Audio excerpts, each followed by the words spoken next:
Okay. So Nehemiah is one of my favorite books of the Bible, right?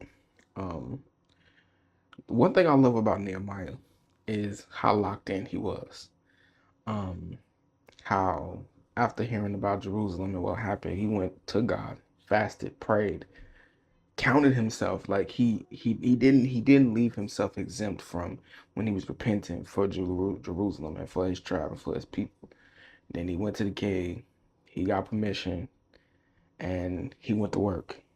And one of the things I love about Nehemiah is just how focused he was on the mission of rebuilding Jerusalem, about rebuilding the Jerusalem wall.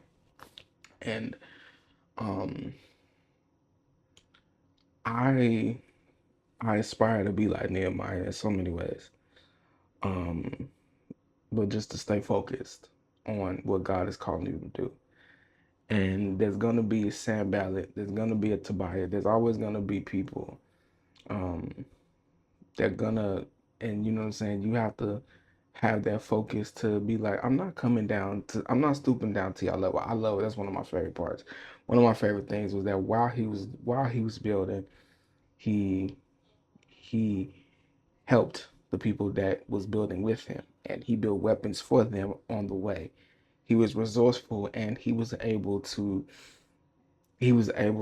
equip the people that are around him. I think that's a key thing, just that to give them weapons, to build weapons for them while they build. That's like discipleship and fellowship, like on display in this book. And one of the dope things, like I said, the dope thing is just how locked in Nehemiah was. And I would encourage anybody to really take some time to read the book of Nehemiah and let the Holy Spirit illuminate, just illuminate, because what I get from just his book is you gotta stay locked in. It don't matter who's talking about you, who's trying to slander you, who's trying to throw darts at you, who don't understand, because there's gonna be a Sanballat, there's gonna be a Tobiah misunderstanding you, and you have to um, have such a focus on what God is calling you to do that you can't come down to their level. You can't come down to people who don't understand. You have to stay locked in to what God's doing.